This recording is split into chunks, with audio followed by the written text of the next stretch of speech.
Selamat sore bagi kita semua.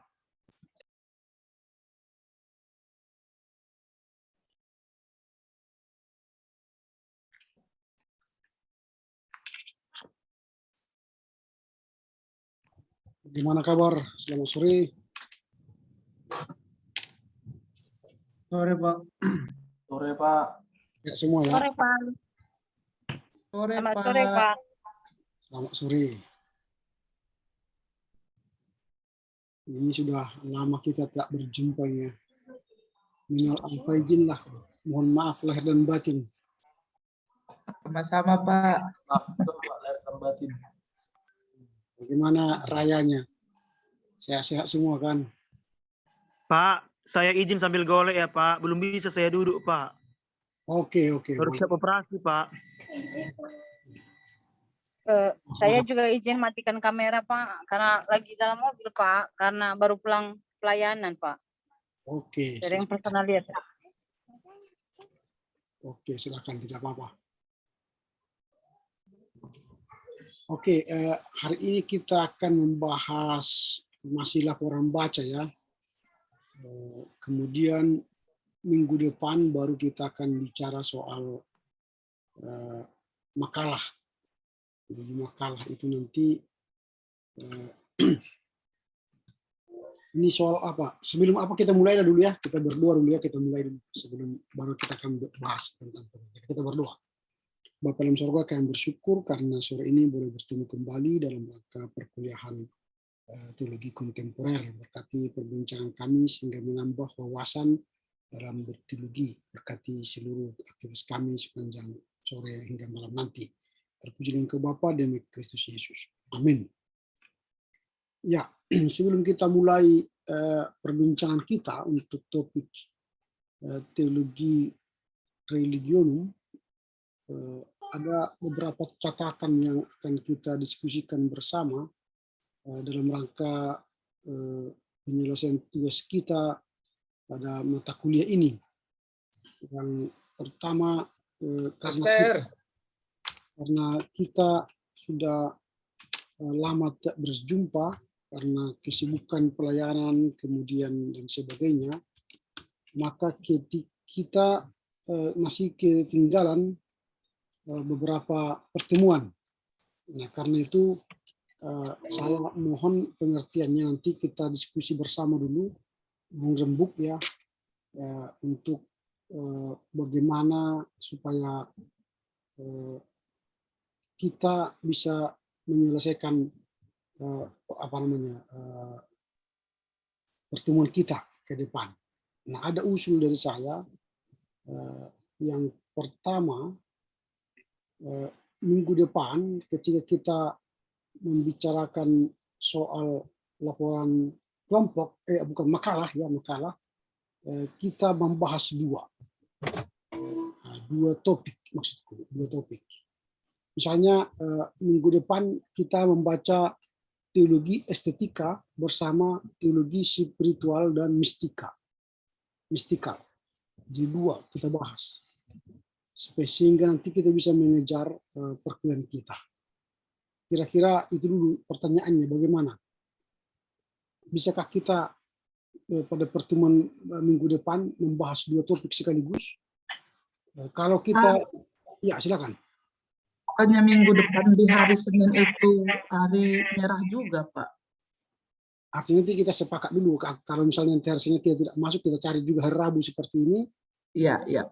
Kita cari sepakat. Atau kalau misalnya hari Senin itu kita lakukan juga nggak apa-apa karena toh itu sudah sore, tidak apa-apa. Tapi sepakat dulu kita, apakah kita setuju dalam pertemuan minggu depan kita membahas dua topik. Setuju, Pak. Setuju ya? Setuju, Pak. Bagaimana Setuju, yang Pak. lain, Pak?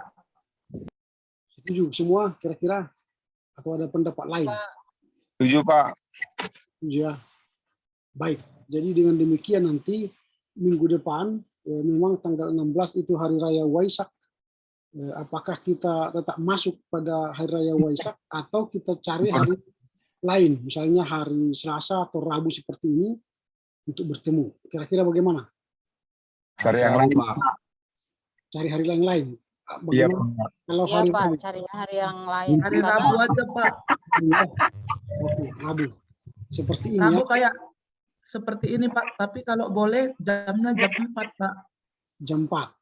Ya, karena kalau saya pribadi jam 6 udah ada pelayanan Pak. Oke, baik. Jam 4 hari Rabu depannya Iya, Pak. bahas dua materi. Kalau demikian sudah kita sepakat bahwa kita akan mengatasi perjumpaan kita dengan membahas dua topik minggu depan, yaitu tentang teologi Estetika. dan teologi spiritual. Lalu siap-siap nanti pertemuan berikutnya teologi tubuh dan eros dan teologi trauma. Jadi dua-dua.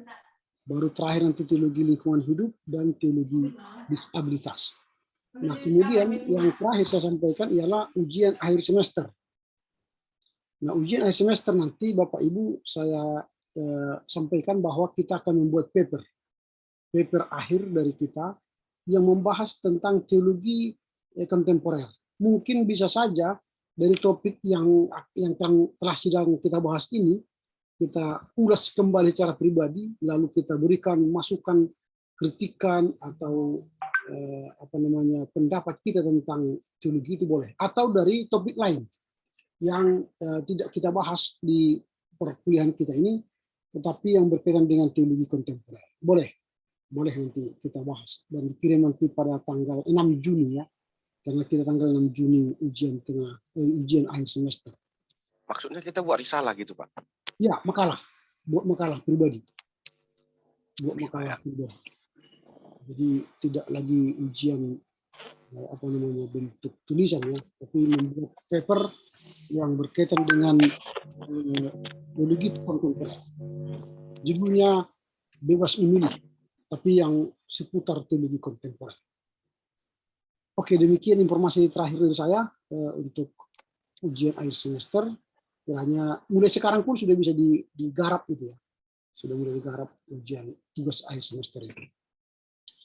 Baiklah, untuk sore ini kita akan mendengar laporan baca yang akan disampaikan oleh sahabat kita Ricky Sembiring dan Pris Valentino Barus. Silakan, siapa yang duluan? dan 3 dan orang, Sri Pak. Kejora, Pak. Sri Kejora, Pak. 3 orang ya? Iya, Iya, Pak. Pak. Oh iya, satu lagi. Sri Kejora.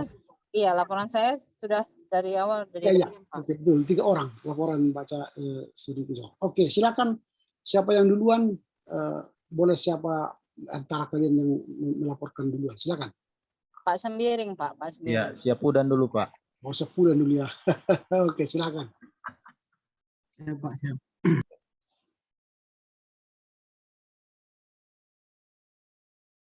Saya belum jadi host. Oh, oke, sebentar. Saya buat dulu. Silakan, sudah bisa itu. Sudah bisa memberikan share screen.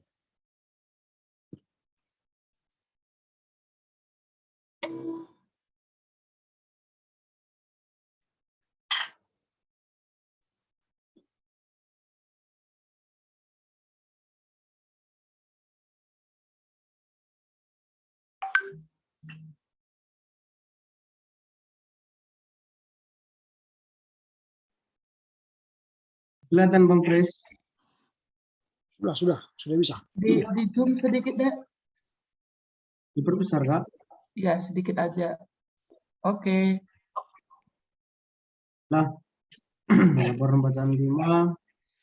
Teologia Religionum, teologi agama. Paul Knitter menjelaskan kehadiran agama di sekitar agama Kristen dan juga mudahnya akses teknologi telah mendekatkan berbagai agama kepada orang Kristen. Seperti yang dijelaskan sebelumnya dalam pembahasan ini, bahwa teologi agama-agama itu sendiri adalah respon dan usaha orang Kristen untuk merumuskan sikap imannya terhadap agama-agama yang di sekitarnya. Hal inilah yang mendorong umat Kristen mencari jawaban atas persoalan yang berhubungan dengan agama-agama lain. Teologi agama-agama lahir pada tahun 1960-an yang merupakan respon sejumlah sarjana Kristen terhadap perbedaan yang dilihat langsung maupun melalui internet. Kehadiran agama-agama lain, walaupun mengagetkan, sekaligus membawa umat Kristen kepada realitas baru yang sedang terjadi.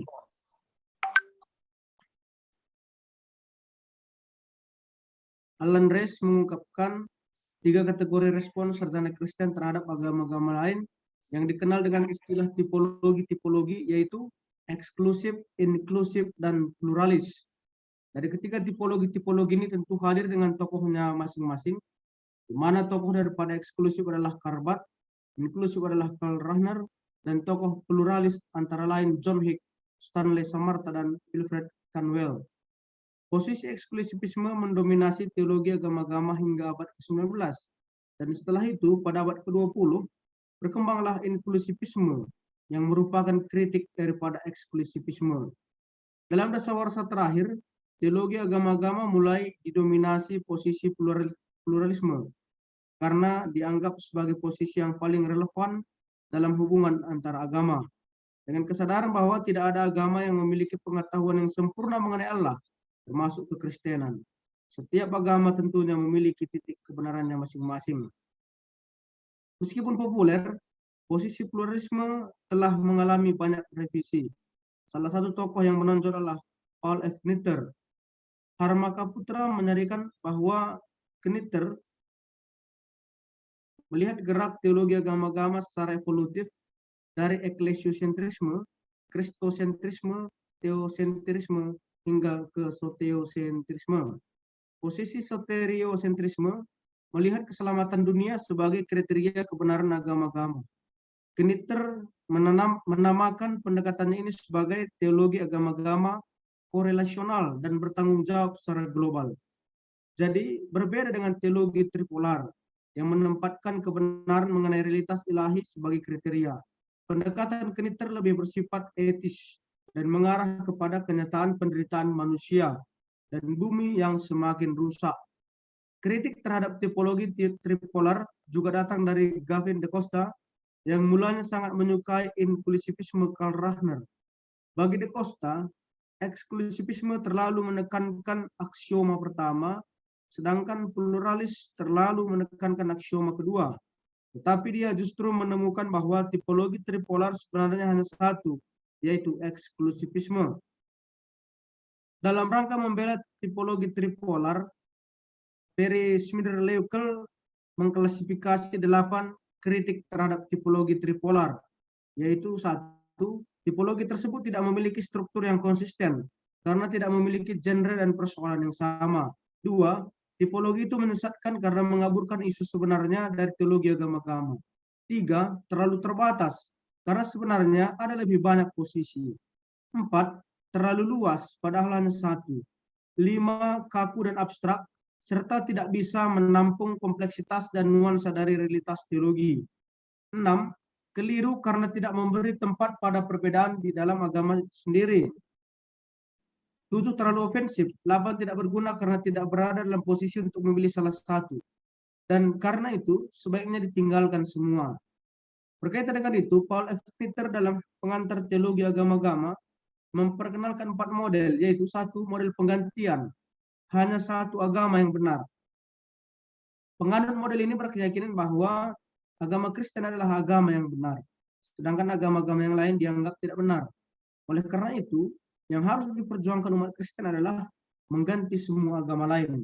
Sikap ini sudah lama dianut umat Kristen dan para misionaris yang berkeyakinan bahwa Allah berkehendak agar setiap orang menjadi Kristen. Agama-agama lain hanya memiliki nilai kebenaran yang semu.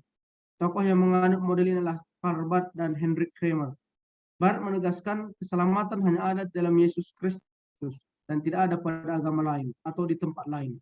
Kramer juga menegaskan bahwa agama Kristen adalah agama yang benar dan semua penganut agama lain akan mendapatkan keselamatan dan kebenaran dalam Kristus. Kedua, model pemenuhan. Yang satu menyempurnakan banyak.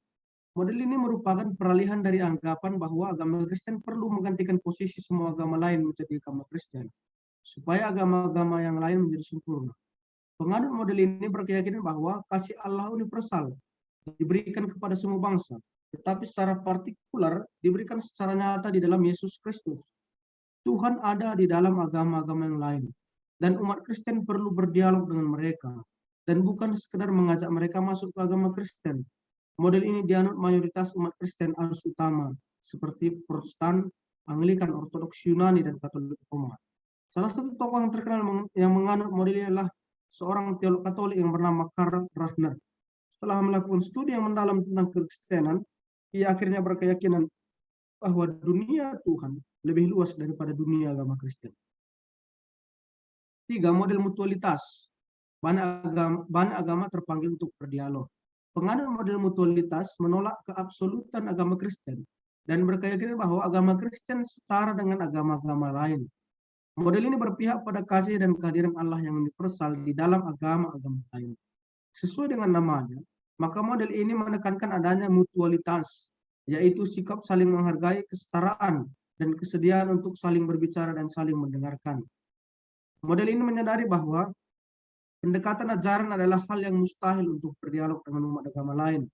Oleh karena itu, ditawarkan tipe jembatan dialog, yaitu jembatan filosofis historis, yang menyatakan ada satu kenyataan ilahi di balik dan di dalam agama.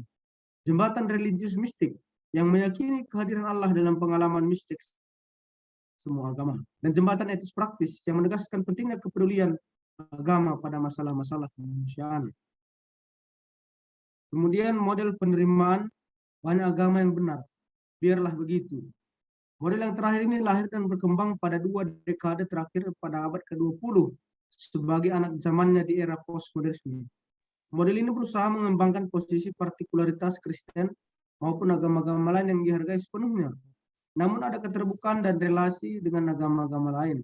Model ini berusaha mencari keseimbangan yang baik dengan tidak menjunjung superioritas agama-agama, tidak mencari persamaan yang membuat semua agama valid, tapi dengan cara menerima perbedaan yang nyata semua agama. Adanya perbedaan adalah peluang untuk mengadakan dialog, akan tetapi dialog harus dibangun dalam sikap mengakui, menghargai, dan kesediaan belajar dari adanya perbedaan. Jalan-jalan baru yang dirintis yang melampaui tipologi tripolar, melengkapi dan sejalan dengan jalan-jalan yang ditawarkan Luther. Berikut ini ada 6 pendapat dari para teolog yang merumuskan jalan baru yang melampaui tipologi polar. 1. Mark Hem, antara theultimate dan penultimate. Hem membangun teologinya mengenai agama lain dengan menggabungkan 2 posisi dalam tipologi tripolar, yaitu inklusivisme dan pluralisme. Hem berpandangan bahwa perbedaan setiap agama disebabkan oleh perbedaan konsep keselamatan atau jalan akhir secara unik dimiliki oleh setiap agama. Jadi keselamatan bukanlah tunggal, melainkan jamak. Bagi Hem, keyakinan orang Kristen mengenai persekutuan dengan Allah Tritunggal dan perjalanannya menuju surga adalah ultimate, sedangkan konsep agama Buddha adalah ultimate. Konsep Hem ini berbeda dengan Panikkar. Panikkar melihat jalan akhir dari setiap agama memiliki relasi masing-masing pribadi dalam Trinitas. Kemudian Ansel Min, pluralisme dialektis. Min menolak polarisasi dalam tipologi tripolar dengan menggunakan argumentasi filsafat Hegel Marx tentang dialektika. Oleh karena itu, Min memperkenalkan pendekatannya sebagai pluralisme dialektis. Pendekatan Min berangkat dari kesadaran dan penghargaan terhadap partikularitas setiap agama, dengan perbedaan yang tidak dapat direduksi. Bagi Min, tantangan perjumpaan agama bukanlah pada tataran teoritis, melainkan praktik dalam ruang bersama. Dengan prinsip demikian, Min mengkritik pola berpikir kaum pluralis. Kemudian Amos Yong, hospitalitas pneumatologis. Dalam pandangan Yong, dasar teologi Kristen mengenai agama-agama adalah peristiwa Pentakosta, yang melibatkan seluruh ciptaan melalui banyak bahasa, karunia, dan bentuk. Oleh karena itu, peristiwa Pentakosta telah membuka berbagai praktik Kristen dalam dunia yang plural, dan juga mendasari banyaknya praktik tradisi religius yang berbeda-beda. Kemudian Kwok Pullan, pendekatan pasca kolonial. Pullan merupakan seorang teolog feminis yang memakai pendekatan pasca kolonial dalam berteologi. Hal pertama, Kwok meletakkan dasar pemikirannya mengenai istilah agama sebagai sebuah warisan kolonialisme barat yang membuat pembedaan antara agama dengan religiositas dalam agama suku. Dengan pendirian itu, ia mencurigai studi agama-agama sebagai bagian dari strategi kolonialisme. Kemudian Fletcher, hibriditas agama. Fletcher menekankan bahwa perlunya kekristenan melepaskan diri dari eksklusivitas. Maksud Fletcher di sini adalah esensi dari tipologi tripolar bahwa kalaupun ada 3 posisi, pada akhirnya teologi Kristen yang dibangun di atas tipologi tripolar akan berujung juga pada eksklusivisme. Harmaka Putra menguraikan bahwa bagi Flecker, premis utama yang perlu dibangun dalam teologi agama-agama adalah kesadaran mengenai ketidakterbatasan Allah yang merupakan sumber dari segala yang ada, sekaligus tujuan dari segala yang ada. Kemudian Joas Adi Prasetya, Mutual Indwelling and Interpreted. Dalam kesadaran mengenai pentingnya dialektika antara komitmen terhadap kebenaran Kristen dan keterbukaan terhadap tradisi agama lain, Joas Adi Prasetya mengusulkan suatu teologi agama-agama dari sudut pandang doktrin Trinitas. Beliau memulai upaya ini dengan berdialog kritis dengan 3 teolog agama-agama Trinitarian, yaitu Raimundo Panikkar, Gavin de Costa, dan S. Mark Hem. Diskusi dengan ketiga teolog ini terarah kepada bagaimana model-model yang dikembangkan ketiganya memiliki hubungan dengan gagasan prekoresh. Salah satu pendekatan yang menyikapi pluralitas agama yang dilandasi keberatan terhadap teologi agama yang dipandang telah mengalami kebuntuan disebut dengan teologi komparatif. Perkembangan teologi komparatif dimulai secara signifikan dalam lingkungan Katolik, terutama setelah Konsili Vatikan II. Kita tidak memasukkan teologi komparatif sebagai teologi agama-agama berdasarkan penegasan de Costa bahwa teologi komparatif bukanlah kelompok teologi agama-agama. Namun, teologi ini penting diperhatikan dalam memahami dan mendekati teologi agama-agama, termasuk Paul Knitter juga memiliki minat dalam pendekatan ini. Di Indonesia ada beberapa teolog yang memperkenalkan teologi agama-agama, di antaranya adalah T.H. Sumartana dan Olaf Skuman.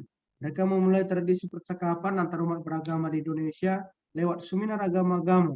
Hampir semua topik yang berkaitan dengan agama-agama sudah dibahas dalam seminar agama-agama dan sudah dipublikasikan.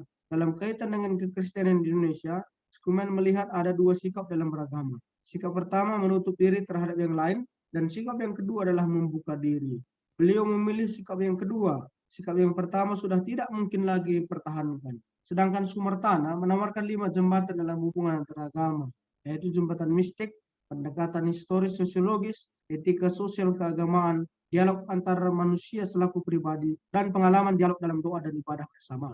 Apa yang ditawarkan Sumartana sudah dijalankannya bertahun-tahun melalui lembaga Interfide yang sudah dipimpinnya. Sekian dan terima kasih dari laporan baca saya, Pak. Oke, baik. Selanjutnya, apakah Sri atau Pris? Siapa yang selanjutnya? Pak Pris, Pak. Pak Pris. Oke, silakan Pris.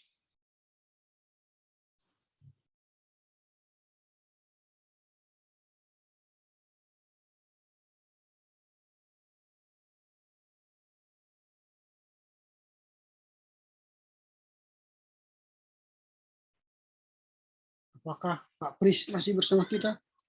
Atau sudah Masih, Pak. Oke, silakan.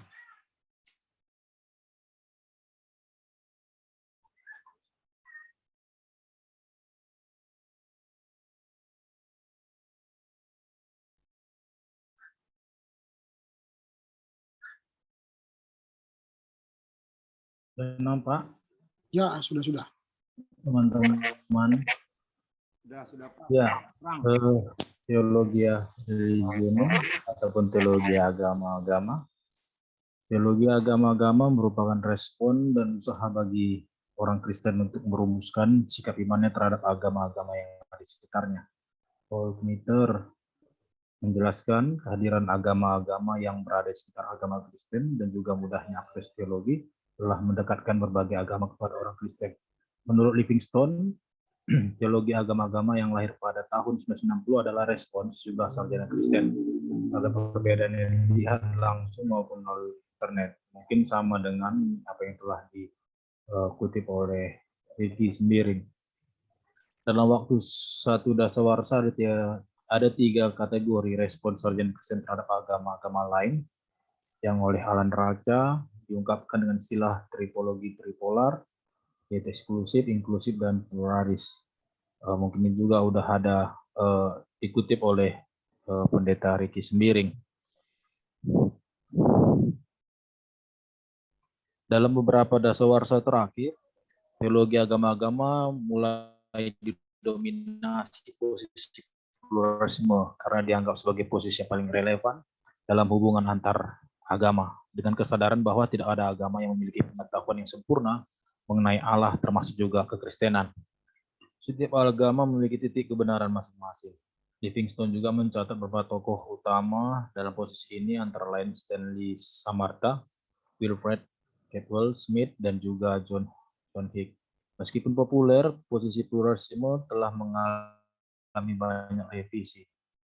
Paul F. Knitter melihat gerakan teologi agama-agama secara evolutif dari eklesiosentrisme, kristosentrisme, teosentrisme, hingga ke heterosentrisme. Posisi soteriosentrisme melihat keselamatan dunia sebagai kriteria kebenaran agama-agama. Knitter menamakan pendekatan ini sebagai teologi agama-agama yang korelasional dan bertanggung jawab secara global. Jadi beberapa dengan tipologi tripolar yang menempatkan kebenaran mengenai realitas ilahi sebagai kriteria, pendekatan Knitter lebih bersifat etis dan mengarah kepada kenyataan penderitaan manusia dan bumi yang semakin merusak. Paul F. Knitter dalam Pengantar Teologi Agama-agama memperkenalkan 4 model, yang diantaranya model penggantian, model pemenuhan, model mutualitas, dan model penerimaan. Yang pertama, model penggantian, atau hanya satu agama yang benar. Penganut model ini berkeyakinan bahwa agama Kristen adalah agama yang benar, sedangkan agama lain dianggap tidak benar. Oleh karena itu, yang harus diperjuangkan umat Kristen ialah mengganti semua agama seperti yang telah dikutip Pendeta Ricky. Yang kedua, model pemenuhan. Yang satu menyempurnakan yang banyak, juga sama seperti yang telah dikutip. Model mutualitas juga sama. Dan keempat, model penerimaan. Banyak agama yang benar, biarlah begitu. Ini juga mungkin sudah dikutip. Ada beberapa pandangan yang dikemukakan para pemikir dalam memberikan jalan baru yang dirintis melalui tipologi tripolar, melengkapi dan juga sejalan dengan jalan-jalan yang ditawarkan Knitter. Yang pertama, Mark Hem, antara Theolimate dan Penultimate. Mungkin ini juga udah dikutip Pendeta Ricky. Yang kedua, Anselm Min, pluralisme dialektis juga sudah. Amos Yong juga sudah. Kwok Puilan, pendekatan pasca kolonial juga. Fletcher juga. Joas Adi Prasetya juga sudah tadi dikutip. Dan masuk ke dalam teologi komparatif.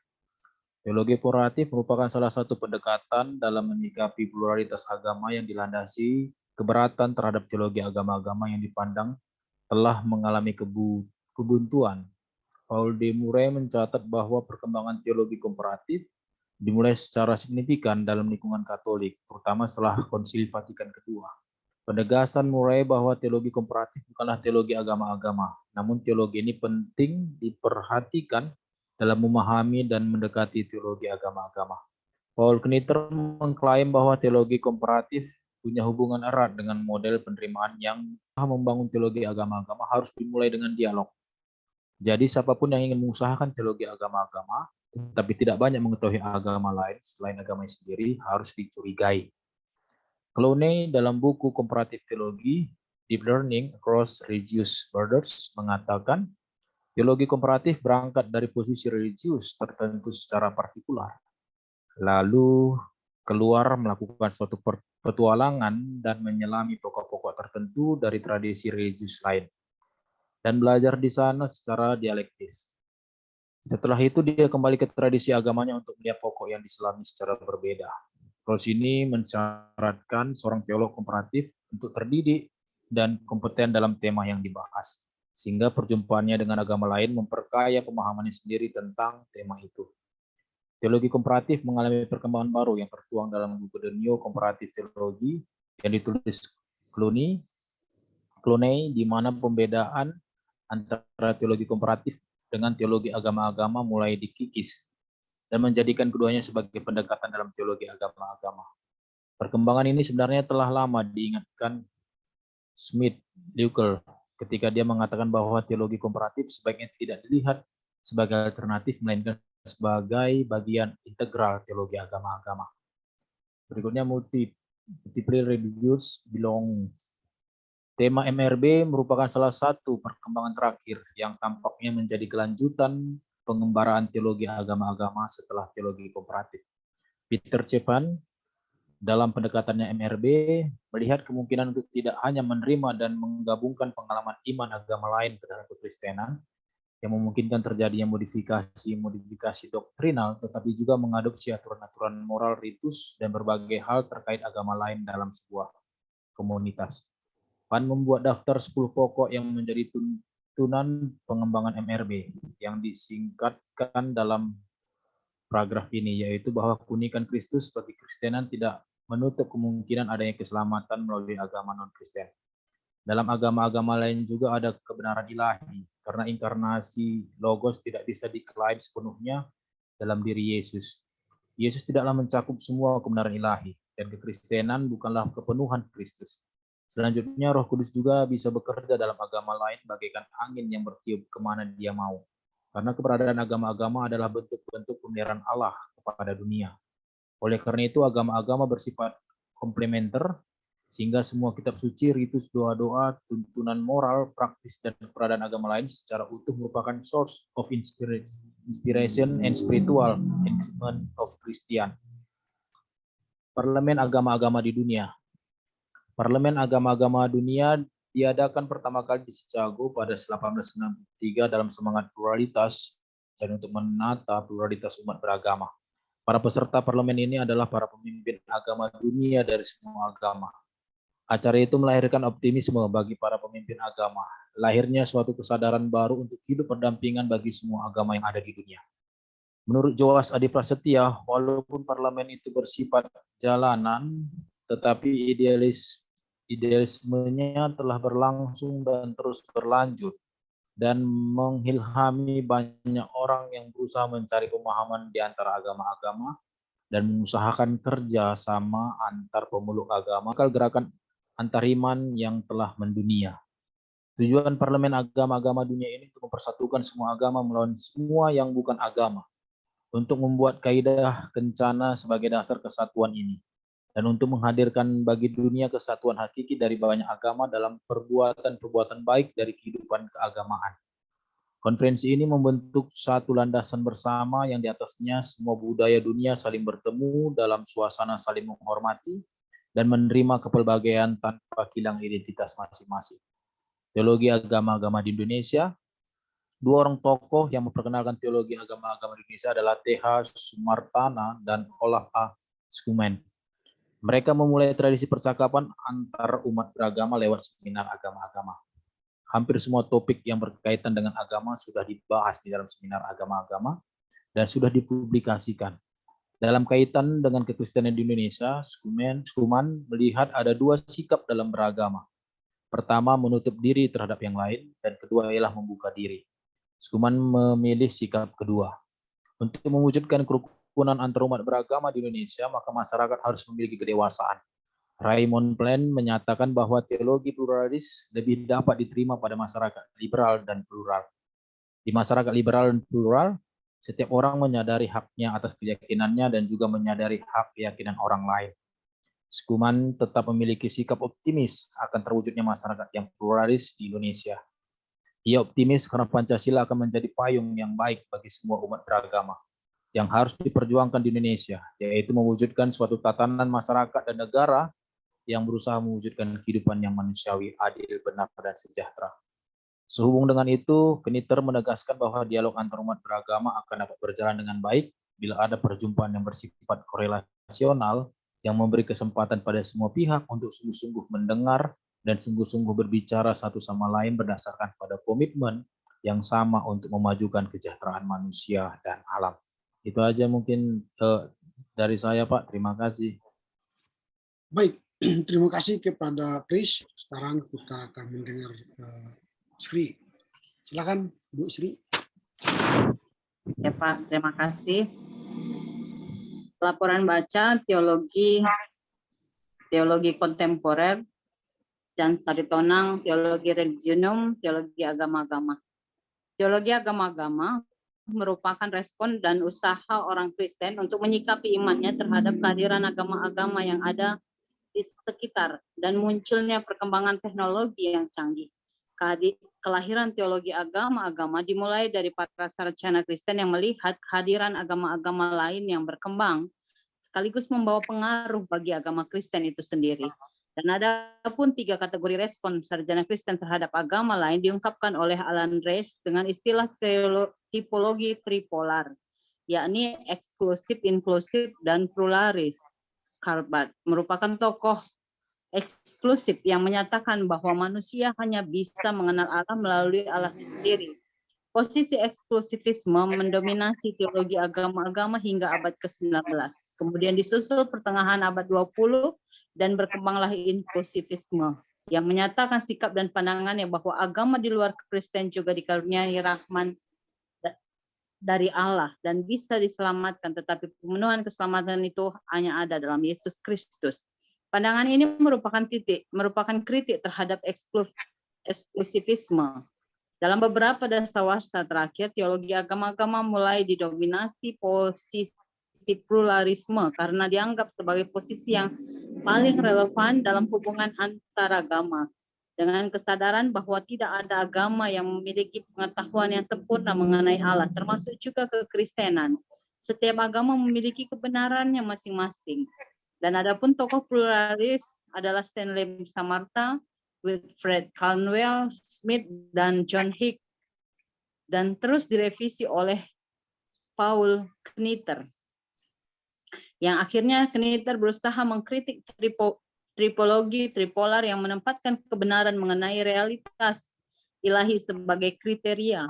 Knitter lebih bersifat etis dan mengarah pada kenyataan penderitaan manusia dan bumi semakin rusak. Knitter mengganti nama tripologinya dengan bahasa yang berbeda dalam tipologi tripolar menjadi penggantian pemenuhan mutualitas penerimaan. Itu yang pertama, model penggantian hanya satu agama yang benar, dan model yang kedua itu pemenuhan, yang satu menyempurnakan yang banyak, model mutualitas, banyak agama terpanggil untuk berdialog. Yang keempat, model penerimaan, banyak agama yang benar, biarlah begitu. Jalan-jalan lain tanpa polarisasi. Jalan-jalan baru yang dirintis melampaui tipologi tripolar, melengkapi dan sejalan dengan yang ditawarkan oleh Knitter dalam ulasan buku yang dipaparkan oleh Hermaka Putra dalam Melepas Bingkai. Mark Ham menggabungkan inklusivisme dan pluralisme. Ia berpandangan bahwa perbedaan tiap agama disebabkan oleh konsep keselamatan dan jalan akhir yang berbeda. Jadi keselamatan bukan tunggal tapi jamak. Bagi Ham bukan hanya jalan yang berbeda tapi tujuan akhir juga berbeda. Anselmin dia menyatakan pendekatan yang diperkenalkan oleh Min adalah pendekatan pluralisme dialektis. Baginya hanya yang terpenting adalah bagaimana cara mendorong agama-agama yang berbeda itu memiliki relasi satu dengan yang lain dan menemukan cara hidup bersama. Yang ketiga itu Fletcher, dia menegaskan perlunya kekristenan melepaskan diri dari eksklusivitas. Menurutnya yang perlu dibangun adalah kesadaran mengenai ketidakterbatasan Allah yang merupakan sumber segala yang ada, sekaligus tujuan dari segala yang ada. Ketidakterbatasan Allah maksudnya adalah misteri yang tak terjangkau manusia. Ia mengajukan 3 isu tentang relasi Kristen, yakni pertama, perlu strategi tertentu untuk berelasi dengan orang beriman lain dan belajar dari perspektif mereka. Yang kedua, kekristenan memiliki perspektif unik karena mengalami kehidupan Yesus. Yang ketiga, selalu menyadari bahwa berelasi dengan umat beriman lain selalu dalam konteks tertentu, baik secara personal, sosial, politis, maupun religius. Seterusnya, Joas Adi Prasetya, dia mengusulkan teologi agama-agama dari sudut pandang doktrin Trinitas. Maka dimensi pertama, agama memang bermacam-macam, tetapi pada prinsipnya merupakan suatu realitas persekutuan. Dimensi yang kedua memberi kemungkinan setiap agama untuk mengambil peran dalam metafora dan saling mengisi kekosongan. Dimensi yang ketiga, ketaatan kepada Allah Tritunggal. Dimensi yang keempat, perikoresis, yakni membuka kemungkinan melakukan suatu gerak perikoretik dalam kekayaan agama-agama suku yang ada di Indonesia. Teologi komparatif merupakan suatu pendekatan dalam menyikapi pluralitas agama yang dilandasi keberatan terhadap teologi agama-agama yang telah mengalami kebuntuan. Dan Kneider beranggapan teologi komparatif memiliki kedekatan dengan model penerimaan yang dia tawarkan, yakni penerimaan. Teologi komparatif berangkat dari posisi religius tertentu secara partikular, lalu keluar melakukan suatu pertualangan dan menyelami pokok-pokok tertentu dari tradisi religius lain. Dan belajar di sana secara dialektis. Setelah itu, dia kembali ke tradisi agamanya untuk melihat pokok yang diselami secara berbeda. Multiple religious belong salah satu perkembangan kelanjutan pengembaraan teologi agama-agama setelah komparatif. Kita dibantu Peter Cepan yang memberikan sketsa perkembangan MRB. Ya, pendekatan MRB melihat kemungkinan untuk tidak hanya menerima dan menggabungkan pengalaman iman agama lain ke dalam kekristenan yang memungkinkan terjadi modifikasi doktrinal, tetapi juga mengadopsi aturan-aturan moral, ritus, dan berbagai hal terkait agama-agama lain dalam sebuah komunitas. Parlemen agama-agama di dunia. Tujuan parlemen agama-agama di dunia adalah untuk mempersatukan semua agama melawan semua yang bukan agama. Untuk membuat kaedah kencana sebagai dasar kesatuan ini dan untuk menghadirkan bagi dunia kesatuan yang hakiki dan banyak agama dalam perbuatan baik dari kehidupan keagamaan. Etika global yang ditawarkan parlemen berporos pada 4 arah. Yang pertama, komitmen pada budaya tanpa kekerasan dan penghargaan pada kehidupan. Yang kedua, komitmen pada budaya solidaritas dan tata ekonomi yang adil. Yang ketiga, komitmen pada budaya toleransi dan suatu kehidupan dalam kebenaran. Yang keempat, komitmen pada budaya hak setara dan kerjasama antara laki-laki dan perempuan dalam kaitan dengan pluralisme agama. Parlemen menawarkan 2 fokus untuk perhatian semua agama-agama, yakni kemanusiaan dan praksis. Teologi agama-agama di Indonesia. Teologi agama-agama di Indonesia diperkenalkan oleh banyak tokoh di Indonesia. 2 diantaranya adalah Sumartana dan Olaf Skuman. Skuman melihat ada 2 sikap yang dalam beragama. Yang pertama adalah menutup diri terhadap yang lain, dan yang kedua adalah membuka diri. Dan Skuman lebih memilih sikap yang kedua karena pertama sudah tidak mungkin lagi dipertahankan. Sementara itu Sumartana menawarkan 5 jembatan dalam hubungan antar agama, yakni jembatan mistis, jembatan pendekatan historis sosiologis, etika sosial, dan keagamaan, dialog antar manusia sebagai pribadi, dan pengalaman dialog dalam doa dan ibadah bersama. Demikianlah yang boleh saya paparkan bagi kita sekalian. Oke, terima kasih buat ketiga pelapor ya yang melaporkan hasil bacaannya tentang teologi religionum.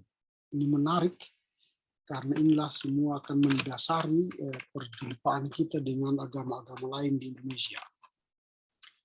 Ada beberapa tokoh yang terkenal yang boleh menjadi referensi utama dalam pengajaran perjumpaan kita dengan agama-agama lain. Dengan tripolar tadi ya, bahwa orang hubungan agama-agama kala itu masih dalam kaitan tripolar, yaitu inklusivisme, eksklusivisme, inklusivisme, dan pluralisme. Itu awalnya. Tetapi ini tersendiri pun mengalami perubahan. 2002 dia menerbitkan buku baru, lalu menerbitkan pengajaran pemahaman baru tentang tripolar, lalu berkembang dari menjadi 4 model. Dia penerimaan, model penggantian, model pemenuhan, kemudian model mutualitas dan model penerimaan. Artinya diskusi soal teologi religionum mengalami dinamika. Walaupun pada akhirnya dia kemarin sebelum dia menemukan 4 model ini masih dalam tripolar itu, dia menyatakan bahwa yang utamanya pasti eksklusivisme, tidak sampai pada inklusivisme. Nah, lalu berkembang lagi ada teologi dari perikrosis dari Iwas Adi Prasetyo, lalu ada teologi komparasi. Artinya bahwa teologi religionum yang kita pahami di Indonesia sekarang sudah memberi banyak nuansa pemikiran-pemikiran. Nah, inilah yang disampaikan oleh ketiga pelapor tentang teologi religionum. Tentu masih banyak insight yang akan kita masukkan dalam diskusi kita sore ini untuk memperkaya bagaimana kita melihat teologi religionum, pendekatan mana yang mau kita gunakan sebagai sebuah teologi kontemporer, karena kita bertemu dengan agama-agama lain. Nah, ini yang mau kita diskusikan. Silakan kalau ada yang memberi respon atau pertanyaan juga kepada ketiga pelapor, silakan, atau memberi masukan-masukan memperkaya pengalaman kita. Silakan, siapa yang mulai ini? Saya boleh, Pak? Saya, Pak. Silakan. RD, Pak. RD dulu, nanti baru Eren ya. Terima kasih Pak dosen dan pada teman-teman penyaji.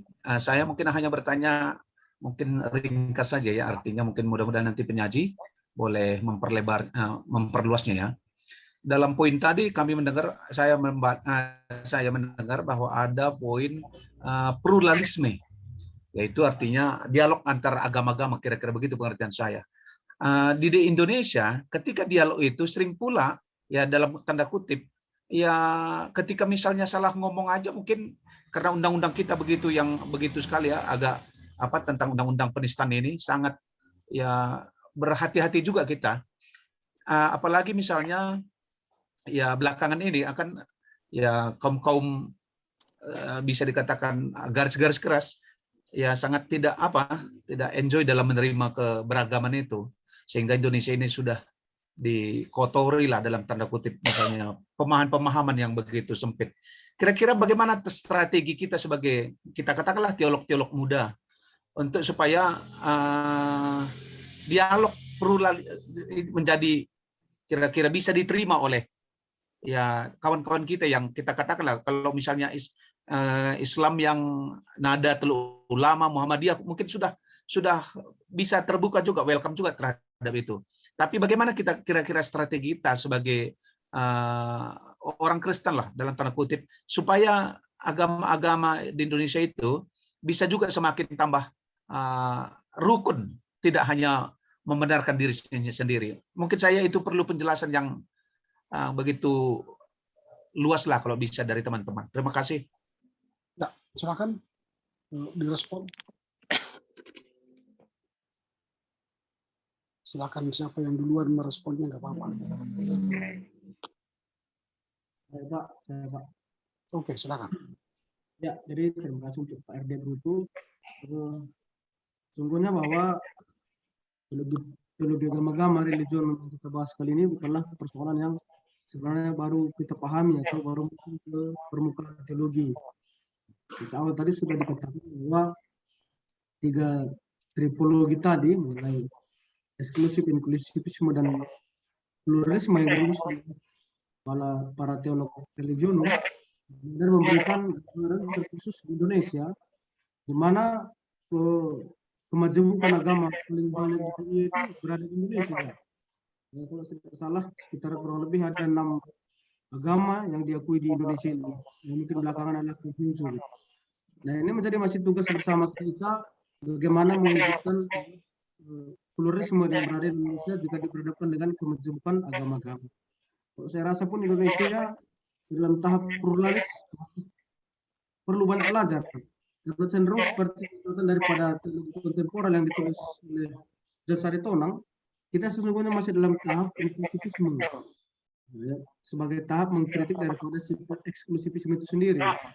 Saya khawatir sebagai orang Kristen dengan dogma yang kita miliki juga, kita masih jatuh ke dalam tahap eksklusivisme. hanya saja kita masih kaum kita yang berada di sebelah kita, ya mungkin karena seperti yang dikatakan oleh Ayewango, karena kita mungkin adalah kaum minoritas, maka kita selalu memberikan gambaran pengkritikan terhadap agama yang terjadi saat ini. Nah, bagaimana sebenarnya sikap kita sebagai teolog muda?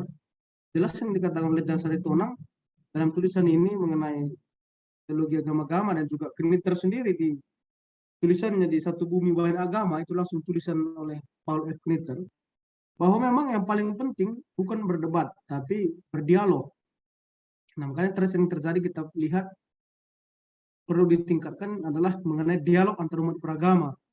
Seperti oleh Skumen juga menawarkan dalam seminar agama-agama bahwa kita harus lebih banyak berdialog dalam konsep yang ditawarkan.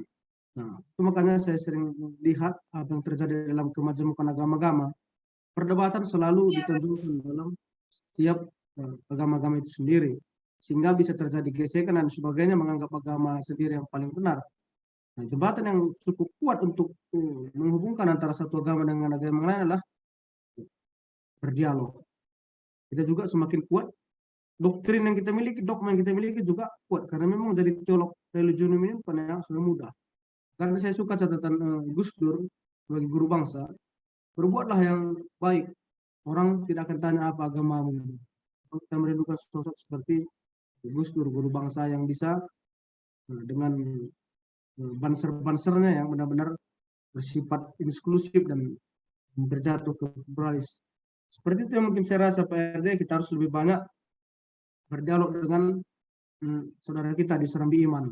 Terima kasih PRD. Oke, baik. Ada tambahan lagi dari pelapor yang lain?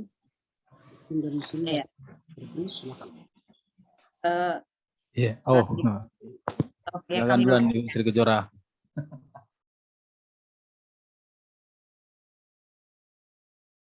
Ya, Sri dulu, Srian. Sri.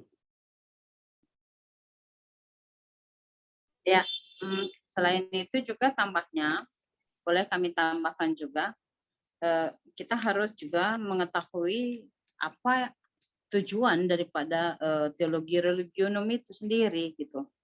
Dan tujuan dari teologi religionum itu adalah bagaimana kekristenan itu bisa melihat dan memberikan penilaian teologis terhadap agama-agama, dan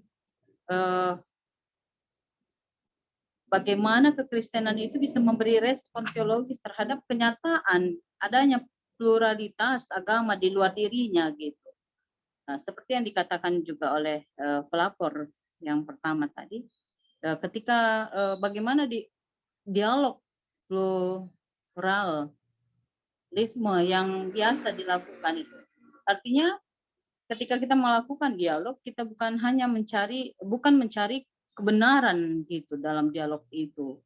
Nah, bukan mencari hanya perbedaan, tetapi bagaimana ketika berdialog itu mencari apa yang bisa diambil daripada kerjasama itu sendiri, begitu dia yang boleh saya tambahkan. Ya, Depres. Silakan, Chris. Ya, terima kasih buat kesempatannya. Ini sebagai diskusi kita menarik. Kenapa ini muncul? Mungkin selama ini setiap agama seperti buku tadi mengklaim ajarannya adalah ajaran yang paling benar. Itu makanya setiap agama tidak menjumpai titik temu. Tetapi dalam pelajaran kita ini bagaimana kita bisa menerima keberagaman itu menjadi satu titik yang mempersatukan di dalam setiap agama gitu ya. Dan pertanyaan Pak Brutu tadi, apa yang bisa kita lakukan? Aku rasa berbicara masalah teologi agama ini, pluralisme, negara sudah menjawab gitu. Negara juga sudah memberikan ruang bagi agama-agama dalam meniti satu pandangan berbicara masalah kebersamaan gitu. Aku rasa di sekitar kita juga udah ada seperti FKUIB, Forum Komunikasi Umat Beragama. Di situ juga kita diajak bagaimana kita berbicara secara benar untuk memahami suatu tema dalam sudut pandang yang berbeda gitu. Bukan mencari perpecahan perbedaan, tapi bagaimana kita mencari titik pertemuan, menyatukan pandangan berbeda terhadap satu tujuan di dalam pemerintahan gitu. Cuman sayangnya memang kalau kita lihat lebih dominan agama sebelah, tetapi bukan berarti kita membuat suatu guncingan bahwanya mereka yang menguasai, tidak. Tapi bagaimana kita bisa menerima dan juga meluruskan pandangan-pandangan seperti itu. Jadi itu saja menurut saya tambahannya dari pertanyaan PRD Brutu, agar setiap dialog antar agama tidak terjadi pergesekan antara agama-agama satu dengan agama yang lain. Itu aja Pak Brutu. Terima kasih. Baik. Tadi kemudian yang kedua, Ewen. Silakan, Ewen. Ya, terima kasih Pak. Pertama saya mau sarikan dulu persepsi, karena ini 3 materi. Bagi kita satu persepsi sehingga nggak bertabrakan dalam persoalan cara pandang. Yang bisa saya sarikan dari materi saudara-saudara adalah religion itu adalah usaha orang Kristen dalam merumuskan sikap imannya terhadap agama lain. Awal berdirinya religion ini adalah dengan tripolar teologi, eksklusif diwakili Barth, inklusif diwakili Rahner, dan pluralis diwakili oleh John Hicks, Stanley Smarta, dan Wilfred Kenwell. Nah, pada abad 19, inklusif ini terkenal ya, eksklusif. Abad 20, inklusif terkenal, dan dalam abad kita sekarang, pluralisme terkenal. Nah, dari cara pandang tripolar ini saya melihat ternyata memang ada evolusi atau dinamika paradigma. Nah, dan kalau saya cek dari yang saudara tuliskan ini, terjadi sebuah naik turunnya cara pandang. Ada yang memulai dari eklesiotrisme, ada yang memulai dari kristosentrisme, ada yang memulai dari teosentrisme, ada yang memulai dari soterionisme, dan sebagainya segala macam. Lalu akhir-akhir ini dari paparan saudara, ternyata kita nggak puas dengan tripolar ini, teologi ini. Muncul para pengkritik tripolar ini yang melihat bahwa tripolar ini nggak cocok dengan kita. Seperti Kniter, lalu muncul lagi yang saudara sebut itu tokoh-tokohnya, Gavin de Costa, dan sebagainya. Nah, dari yang coba saya sarikan dari materi itu, ada 3 pertanyaan yang tumbuh dalam pikiran saya, yang coba bisa untuk menjadi sebuah bahan diskusi bagi kita. Pertama begini, jika awalnya abad 19 teologi religium tersarikan dalam 3 teologi agama atau yang disebut dengan tripolar, tetapi dewasa ini bermunculan kritik terhadap teologi tripolar itu, seperti Kniter, Gavin de Costa, Hans Bohm, Olaf Schumann, dan lain sebagainya. Ada yang berangkat dari etis, ada yang berangkat dari empiris, ada yang berangkat dari historis, dan lain sebagainya. Dengan paradigma melawan agama yang bukan agama. Ini istilah ini menurut saya ini justru memperkeruh suasana kita. Melawan agama yang bukan agama. Ini masih perlu diterjemahkan lagi. Nah, yang menjadi pertanyaan saya, bagaimana menurut saudara si tokoh-tokoh pengkritik tripolar ini? Apakah menurut saudara mereka sedang membangun suatu teologi atau suatu pandangan yang melampaui dialog agama-agama? Atau adakah teologi agama-agama yang melampaui daripada eksklusif, inklusif, dan pluralis itu? Atau sederhananya begini, menurut saudara, saudarakah teologi yang melampaui tripolar teologi itu? 2. Fluktuasi cara pandang teologi agama dari tripolar teologi agama hingga post-tripolar agama-agama. Saya menyebut pandangan-pandangan pengkritik ini sebagai post-tripolar, supaya mudah kita klasifikasikan. Sebenarnya itu menunjukkan bahwa posisi agama-agama itu adalah sesuatu yang relatif. Dan apa yang terjadi dewasa ini, yakni kekerasan demi kekerasan yang terjadi akibat isu agama, menurut saya menimbulkan sebuah worldview atau pandangan global tentang agama itu sendiri, bahwa realitas agama itu adalah terdistorsi. Dan saya menyebutnya sebagai, inilah disebut sebagai religifobia, atau orang lagi fobia dengan agama. Dan itu terbukti bagaimana sekarang tulisan-tulisan lagi muncul itu yang lagi ngetrennya tentang Kristenfobia, Islamfobia, dan lain sebagainya. Nah, berangkat dari situ, saya coba bertanya begini.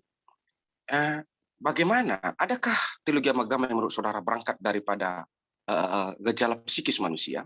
Karena istilah fobia adalah gejala psikis. Bagaimana seseorang mengalami peristiwa traumatis dan akan sesuatu hal, dan menyebabkan orang itu mengklaim apapun yang bersangkut paut dengan sesuatu hal itu adalah yang jahat. Dan sesuatu hal yang dalam konteks yang kita bicarakan ini adalah agama. Sederhananya, adakah teologi religium yang berangkat daripada psikoanalisis manusia? Seperti kajian Sigmund Freud itu ya. Sigmund Freud maksud saya. Dan yang terakhir, yang ketiga, munculnya teologi religium adalah berangkat dari kesadaran realitas. Bahwa kenyataan kita adalah plural atau jamak dalam relasi dan interaksi dalam agama-agama. Kalau kita perhatikan dalam hukum antropologi sosiologis, dalam konteks yang jamak adalah sesuatu yang natural jika terjadi gesekan atau konflik dalam interaksi dan relasinya. Lazimnya teologi religium yang berangkat dari realitas etis, historis, empiris, kultus, dan kultur, dan sebagai macam teorinya. Tetapi hemat saya pandangan mereka itu masih menjadikan konflik itu sesuatu yang angker, bukan sesuatu yang naturalis. Menurut saudara, dapatkah sebuah teologi religium dibangun dan berangkat dari konflik, bahwa konflik itu bukanlah sesuatu yang angker dalam relasi dan interaksi agama-agama, tetapi sesuatu yang natural? Atau bagaimana kita memandang konflik dalam interaksi dan relasi agama-agama sebagai sesuatu yang naturalis, bukan sesuatu yang angker? Terima kasih, saya kembalikan. Oke, baik. Semoga sudah dicatat pertanyaannya ya. Silakan ketiga pelapor tadi memberi responnya.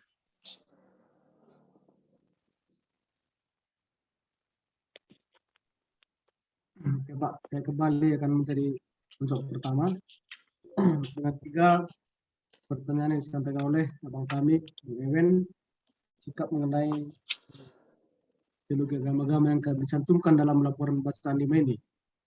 Nah, yang pertama tadi mengenai tokoh-tokoh, kurang lebih ada sekitar 6 tokoh yang kami cantumkan dari orang-orang yang sebenarnya mencoba untuk mengungkapkan sikap untuk menjangkau melebihi dari tripolar itu, dari eksklusif, inklusif, dan pluralisme sendiri. Nah, termasuk salah satunya adalah dari Indonesia, Joas Adi Prasetyo, seorang teolog konstruktif dari STT Jakarta. Nah, kalau saya pahami bahwa apa yang ditawarkan oleh para teolog yang 6 orang ini bukan mencoba untuk mengkritik lebih jauh apa yang sudah disampaikan oleh teolog lebih senior mengenai tripolar. Karena Joas Adi Prasetyo sendiri juga ikut berdiskusi dengan mereka bagaimana sikap daripada eksklusif, inklusif, dan pluralisme yang terjadi.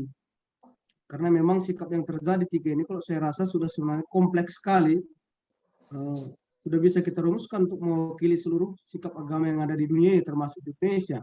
Hanya saja penjabaran lebih sederhana dan pemaknaannya ya mungkin harus dijabarkan lebih sederhana, lebih mendarat, lebih mendaerah daripada para teolog yang 6 orang ini. Saya khawatir mereka mencoba memberikan kontekstualisasi daripada teologi agama-agama itu sendiri. Bagaimana penjabaran yang 3 itu mungkin lebih luas dan lebih sederhana lagi ditawarkan.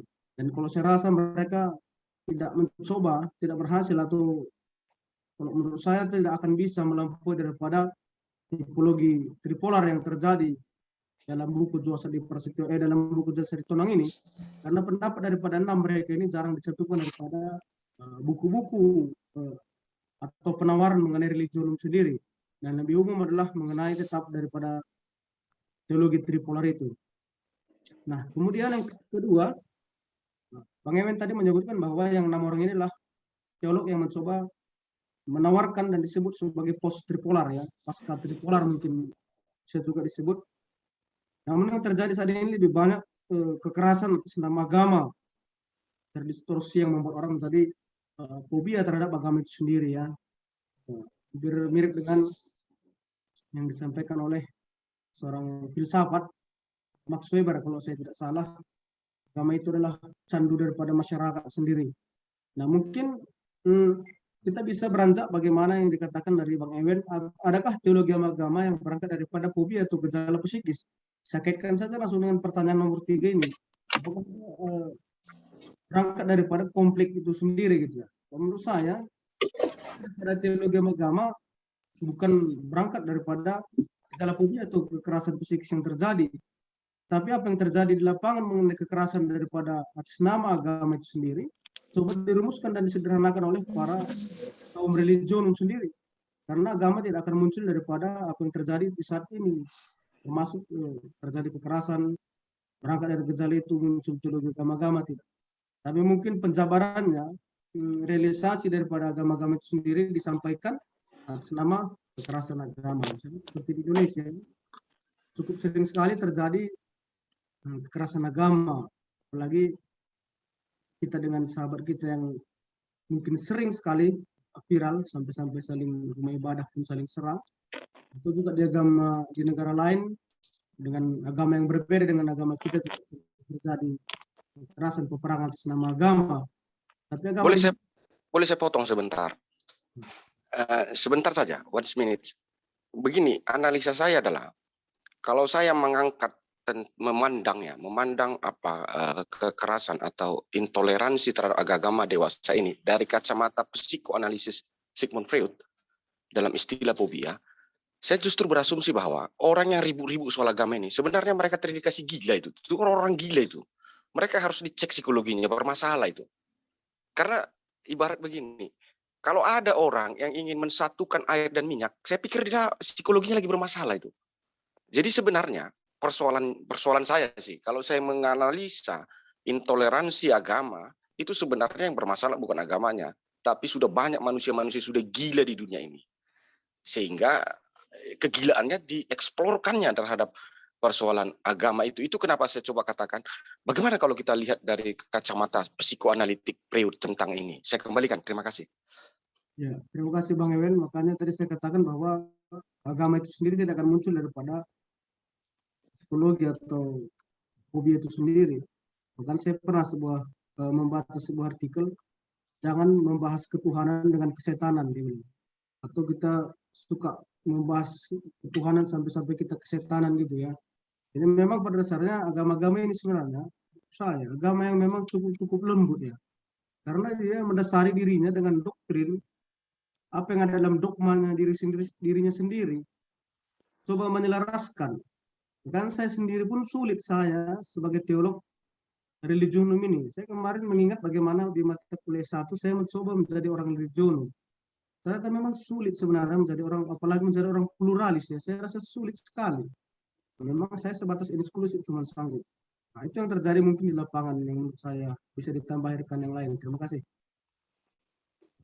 Ya, silakan yang lain.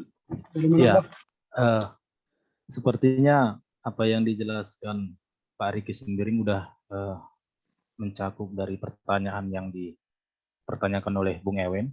Masalah gila nggak gila itu sebenarnya menurut pandang saya itu relatif, gitu dia. Tergantung kita mau memandang bagaimana kita menilai seorang itu dalam titik permasalahannya. Seperti Bung En bilang, nggak mungkin bisa menyatukan antara air dengan gelas. Ya, kalau kita rasa itu adalah suatu hal yang gila, memang gila. Tetapi bisa jadi di balik itu semua ada kepentingan tersendiri, sehingga mereka menggunakan agama menjadi delik dalam permasalahan seperti itu dia. Maksudnya Jadi, poinnya nggak ke sana, Pak. Supaya Bapak jangan mewakili Pak? Pikiran saya kan. Maksud saya kayak begini. Saya mengasumsikan bahwa orang yang ribut-ribut agama itu adalah orang-orang yang mengalami gejala psikis, gejala fobia. Jadi selama orang waras, masih waras dia ya, otaknya masih sehat, saraf-sarafnya masih berfungsi dengan baik, dia nggak akan ribut-ribut dalam soal agama ini. Tapi kalau dia sudah terkena gejala psikis, mungkin itu dia itu. Jadi sebenarnya bangsa ini perlu dibuat banyak-banyak itu psikiater itu. Banyak udah gila gitu. Itu maksud saya, Pak. Terima kasih, kembalikan. Maaf kalau saya potong. Ya, terima kasih, Bung Ewen. Seperti yang dibilang tadi, bisa saja kan Bung Ewen menganggap mereka itu gila, tapi kan kita juga tidak punya data untuk mengklaim hal seperti itu ya. Tetapi yang ingin dijelaskan di sini bahwasanya itulah teologi agama yang menjawab itu semua gitu. Bagaimana teologi agama ini memberikan pandangan untuk supaya masyarakat ini bisa berpikir secara plural, bagaimana bisa menerima, memandang satu dengan yang lainnya dan sebagainya seperti itu. Kalau memang perlu pemusnahan orang-orang gila itu, kurasa itu bukan cangkupan kita, Bung Ewen, gitu dia. Jadi itu yang mungkin tambahan dari Pak Riki sendiri. Terima kasih. Mungkin ditambah Ibu Sri Kejora yang menenangkan diri kita. Sedikit Pak, maksudnya gini, kalau kita mau mengobati orang gila, kita nggak akan bisa mengobatinya secara paradigma. Kita nggak akan bisa mengobatinya dengan paradigma yang baik. Namanya pun sudah gila. Tetapi mengobati orang gila bukan dengan paradigma, tetapi mengobati orang gila adalah melalui terapi. Itu maksudku. Jadi sementara kajian-kajian orang-orang hebat ini itu kan untuk orang yang waras. Karena kan teologi yang gampang itu kan objeknya itu kan untuk manusia, bukan untuk agama kan. Benar.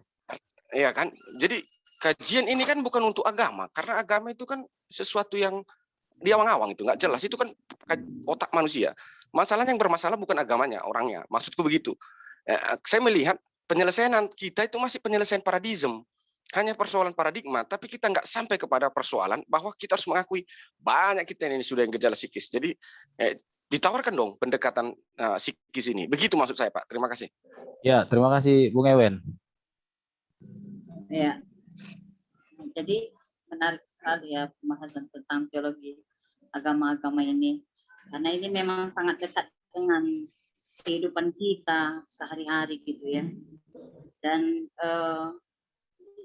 adanya Bang Ewen tadi juga ingatkan tentang pengkritik tripolar gitu kan, itu kemunculan tentang teologi komparatif ya. Di situ kita dari teologi komparatif itu kita bisa melihat dalam teologi komparatif ada dialog antar iman menjadi sumber bagi penyusunan sebuah teologi agama-agama, bukan sebaliknya. Artinya menurut teologi komparatif, pengenalan terhadap agama-agama dengan segala perbedaan dan keunikan masing-masing sangat diperlukan. Jadi teologi komparatif juga didasarkan pada penghargaan terhadap perbedaan-perbedaan serta keunikan dalam setiap agama. Jadi ada perbedaan dan keunikan dalam setiap agama, dan itu menjadi hal yang utama bagi teologi komparatif. Jadi sehingga dalam peserta tidak perlu meninggalkan keunikan agamanya gitu. Jadi melalui perbedaan yang ada serta usaha untuk membandingkannya dengan tradisi agama lain, umat Kristen dapat semakin memperdalam pengertiannya tentang iman Kristen gitu. Jadi pendalaman iman Kristen juga melalui perjumpaan dengan dan pengenalan terhadap agama lain gitu. Nah, jadi itulah kira-kira yang menjadi awal kelahiran pengkritik dari tripolar itu, Pak Ewen. Gini loh Kak. Ya. Kan kalau saya ya ini kan apa ya, bangkunya akademik, kita kan bebas mengkritiki selama kita punya argumentasi yang bisa kita pertanggungjawabkan. Menurut saya P.F. Kniter, Gavin de Costa, Hans Kung, Olaf Skuman, ini orang yang besar-besarkan masalah saja ini menurut saya. Kenapa? Karena mereka ngomong ini dan itu, tetapi muara dari omongan mereka memandang bahwa konflik itu sesuatu yang ngeri, angker gitu. Padahal kalau kita pandang, yang namanya konflik atau gesekan itu sesuatu yang natural. Iya. Jadi seharusnya yang kita bangun adalah bagaimana kita memahami gesekan yang ada di antara kita. Itu sesuatu yang natural, nggak usah dibesar-besarkan. Bagi saya, tripolar ini seperti Kniter, Costa, Kung, Skuman, dan lain sebagainya, ini orang yang memperbesar-besarkan masalah saja, dan mereka tidak mampu mengatakan, nggak usah, apalah, konflik itu natural loh. Jadi kita hanya perlu, karena begini, hal unik yang paling terkecil saja adalah suami istri. Itu saja mengalami gesekan dan konflik. Lalu apakah kita harus membuat pembahasan seolah-olah itu sesuatu yang mengerikan, padahal sebenarnya itu sesuatu yang realistis yang harus dihadapi. Begitu maksud saya. Memang sih kalau kajian-kajiannya akademis sekali sih, tapi menurut saya mereka justru membuat pemahaman kita tentang konflik agama itu sesuatu yang angker begitu, dan nggak membawa kita bahwa not problem, tidak ada masalah dalam persoalan konflik itu hanya persoalan apa saja, pendewasaan diri saja. Itu maksud saya dalam pertanyaan ketiga mengenai bagaimana teologi agama memandang konflik itu adalah sesuatu yang naturalis. Begitu maksud saya. Saya kembalikan. Baik, jadi diskusinya makin hangat ya. Saya mau sampaikan bahwa harus ada pemahaman baru dengan teologi religion mengalami dinamika. Paul ini tersendiri dari dia mengakui duduk tripolar sehingga menjadi memahami baru, sehingga bahkan dia sampai pada penerimaan menambah jadi 4 ya. Lalu Jan Aritonang dia membuat jalan lain tanpa polarisasi, artinya melihat agama lain tanpa polarisasi itu penting. Nah, salah satu yang diutarakan di situ ialah soal pendapat dari Joas Adiparsetia, soal perikoresis ya. Perikoresis ini kan bagaimana kita bersatu dalam perbedaan tanpa harus merusak keadaan. Nah itu ya. Jadi memang ini model-model baru tanpa polarisasi itu. Kemudian teologi komparatif tadi. Kita harus mengakui ada perbedaan di antara kita tanpa harus mempergunjingkan perbedaan itu. Mungkin itu tanpa polarisasi. Nah, ini mungkin yang perlu kita kembangkan. Bagaimana kita melihat perbedaan religion itu dari sudut pandang tanpa polarisasi itu. Itu yang perlu kita kembangkan sekarang.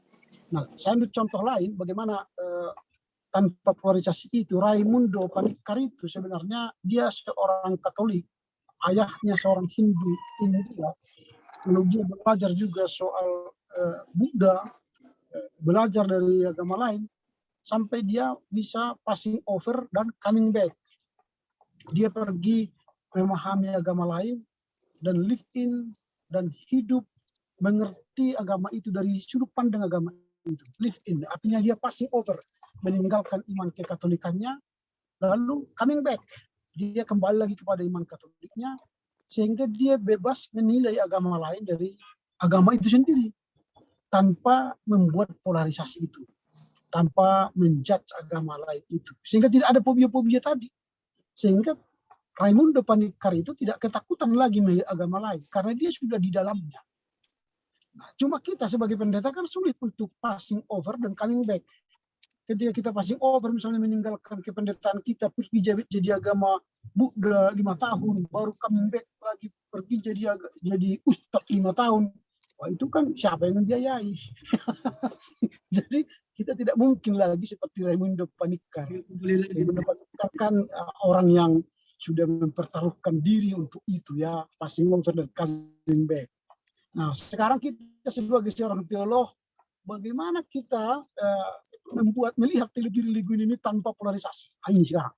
Sehingga kita tidak lagi terjebak pada tripolar kemarin yang eksklusif, inklusif, pluralisme. Itu sudah ditinggalkan. Kalbat bukan lagi hidup pada zaman sekarang. Harus kita besar-besarkan kalbat kan. Sekarang bagaimana kita hidup bersama tanpa polarisasi? Nah ini. Baik, siapa lagi yang menambah? Sedikit, Pak. Atau menambah? Bisa sedikit, Pak. Begini, ya itu saya karena Bapak menggiring kami ke sana, tentu kan ketika kita bicara teologi agama tanpa polarisasi sebagai model teologi yang relevan dalam konteks kita sekarang. Ketika kita bicara polarisasi, berarti kita bicara soal kultus dan kultur suatu agama. Sebab dalam benak saya, bicara polarisasi berarti kita bicara identitas. Seperti nama, tempat, dan segala macam. Berarti ketika kita berbicara teologi tanpa polarisasi, berarti kita sedang berbicara berteologi tanpa identitas agama itu sendiri. Identitasnya saya rumuskan sebagai kultur dan kultus dari agama itu sendiri. Tentu kalau memang teologi polarisasi tanpa polarisasi itu adalah yang relevan dengan kita, tentu kita akan berbicara bagaimana kita berteologi dari gejala-gejala kemanusiaan kita, tanpa harus kita perbincangkan dengan identitas keagamaan kita. Nah, di situ saya coba katakan, Pak, berarti kita coba membangun sebuah jembatan teologi agama, misalnya dari sudut psikoanalitik, tentang kejiwaan kita, atau kita memandang teologi agama dari jembatan sosiologis, seperti yang dikutip siapa tadi tentang Max Weber ya. Max Weber itu seorang sosiolog agama ya. Nah, begitu, bagaimana pandangan Bapak? Saya katakan tadi bukan berteologi dengan polarisasi, tanpa polarisasi. Itu berarti kita mengakui kultur, budaya, identitas orang tanpa fobia dengan mereka. Itu yang mau kita bangun. Jadi kita melihat contoh Islam tanpa harus takut dengan Islam.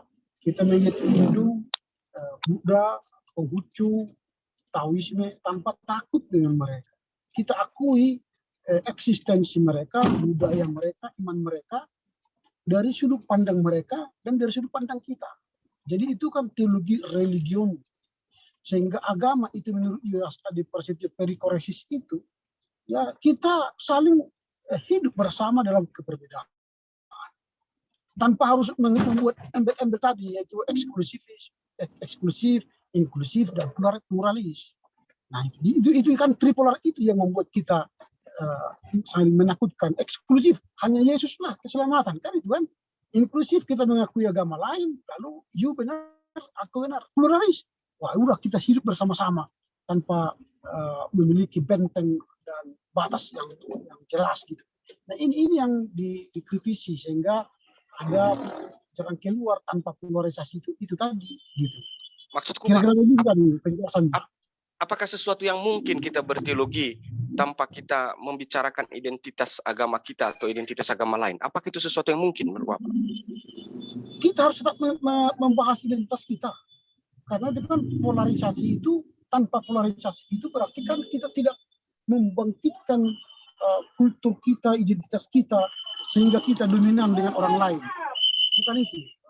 Kita tetap mengakui eksistensi orang lain tanpa harus terganggu dengan identitas dan iman orang lain.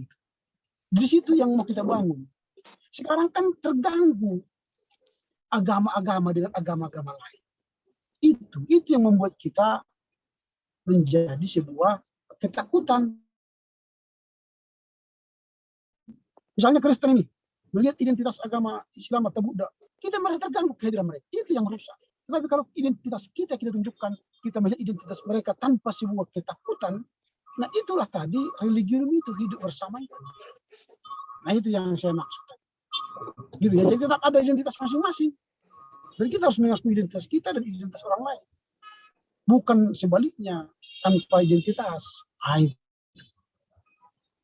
Ya, mungkin itu ya tambahannya. Mungkin ada lagi yang bisa menambah atau bertanya kepada tiga pelapor tadi. Silakan.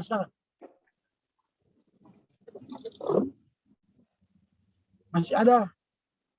Atau sudah cukup itu? Karena sudah makin dalam.